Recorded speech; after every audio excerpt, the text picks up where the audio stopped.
Hello everyone, I'm Tugay. I'm PhD researcher and I'm gonna talk to you about the Ukraine counteroffensive. Ukraine counteroffensive against Russia underway. In this picture, you can see the Ukrainian tanks. Was this the week the Ukrainians' long-anticipated counteroffensive finally got underway?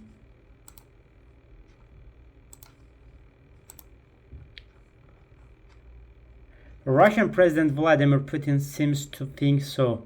We can definitely state that this Ukrainian offensive has begun, he said in a video interview published on Telegram on Friday.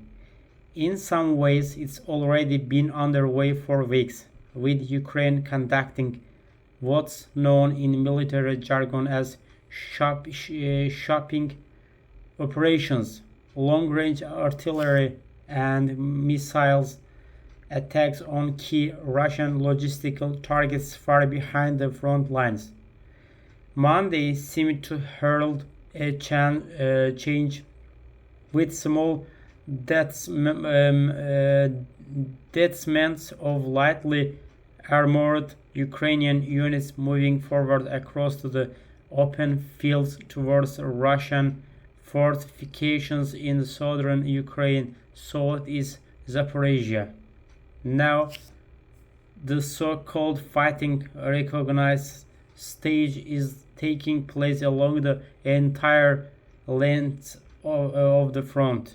Serhiy Kuzan, co-founder and chairman of the Ukraine Security and Cooperation Center, told BBC. That means there are probing of Russian defenses. Some videos and accounts suggest that they quickly run into trouble. Somewhere this happens more successfully with small losses, Mr. Kuzan said, and somewhere less successfully where the Russians fight back. Mr. Kuzan declined to name specific towns, saying only that they were all in the area south of Zaporizhia. And in this picture, Ukrainian counteroffensive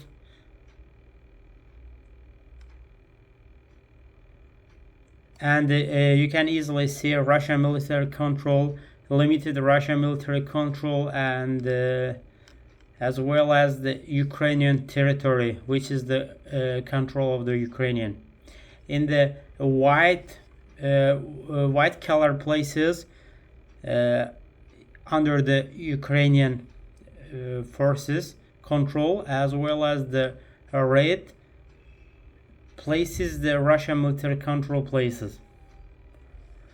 By Tuesday, the world's attention was captured by the destruction of the dam at Nova Kakhovka and the subsequent flooding that soon covered around 2,030 square miles, 596 square kilometers, either side of the Dnieper River. For all the Kremlin denials, it didn't look like the coincidence. The dam and the road across it offered a possible line of attack for Ukrainian forces looking for ways to keep Russian forces off balance. It seems highly likely that Russian forces, which controlled the dam, decided to blow it up, taking one of the Kiev's military operation off the table. Kiev had already signaled its interest in this stretch of the front line more than once. In late April, Ukrainian soldiers crossed the river and briefly established a bridgehead at Oleski. Ukrainian also took control of several small islands in the Dnieper Delta close to the Kherson. The extent of Kiev's military plans for this area is not known and is now academic. The catastrophic flooding will have made river crossing impossible for the time being. But the fact that such a direction was an opinion was seen by the Russians, Mr. Kuzin said. And this is this picture.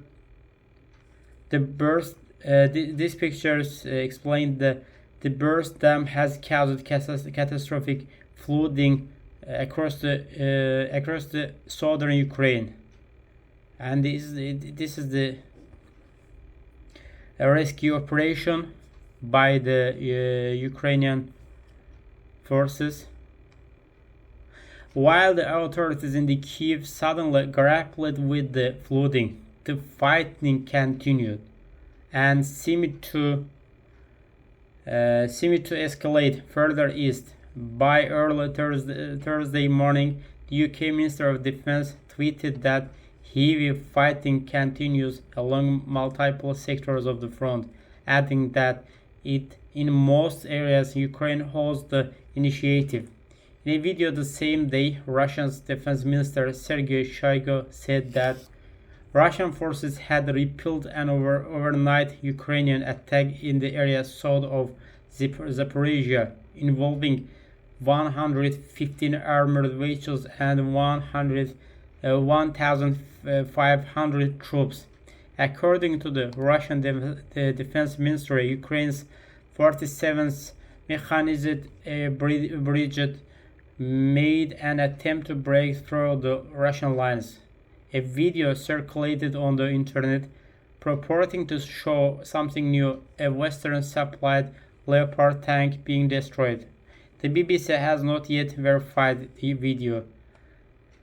Ukrainian officials characteristically tight-lipped about current operations, offered tantalizing glimpses into what was going on.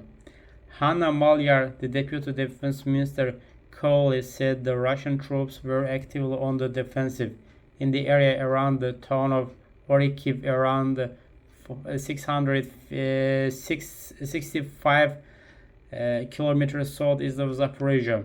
In the statement of Telegram, she also confirmed that battles were continuing around the Velia Novolyska further east. The two towns likely from the western and eastern edge of the heavily fortified stretch of the front line, where many analysts believe Ukraine will eventually try and punch through the Russian lines. It's not a secret that one of our main goals is to cut the land corridor that feeds the whole southern grouping of enemy forces, Mr. Kuzan said. In this picture, Ukrainian forces want to cut the Russian-held land corridor to Crimea. Pro-Russian Telegram channels in the Donbass were full of the excited chatter about Ukraine's latest moves, much of it laced with scorn. They are going where the Russians are waiting for them. One member posted in the Lava Kramatorsk group, "What stupid."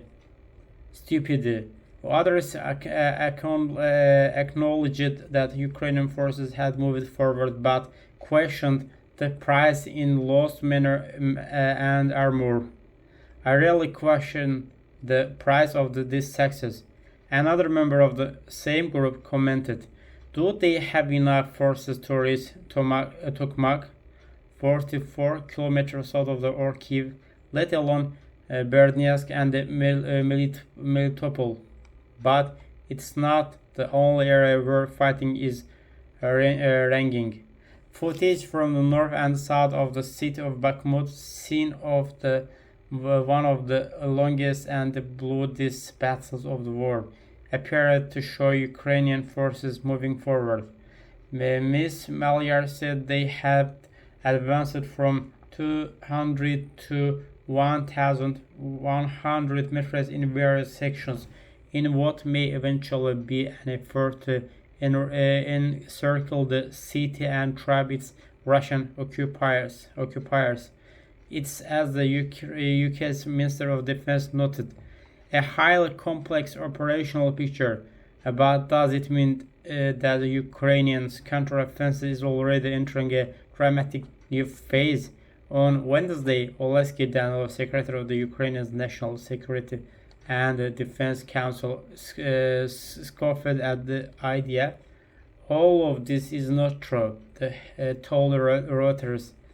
When we start the counteroffensive, everyone will know about it. They will see it. The air war, including the use of the drones, will be vital for Ukrainian counteroffensive. But something has definitely changed. The point is that the front is finally moving, Serhiy Kuzan said, adding that several options were still open to Ukrainian commanders. But Ukraine is also operating under the member of the significant restraints, the main one being the lack of the fighter jets capable of providing support from the air. That's why we move slowly, Mr. Kuzan said, and then move air defense system closer. Another factor is time.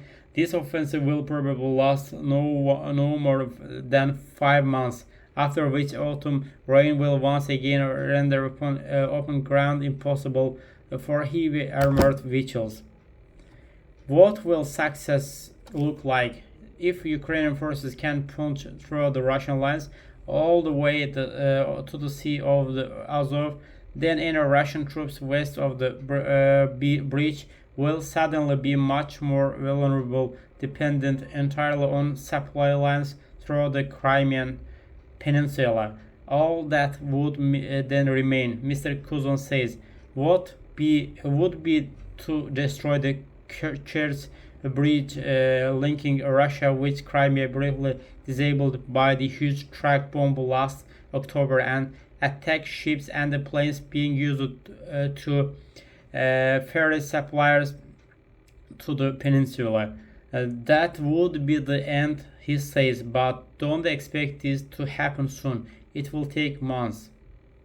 Thanks for watching until end.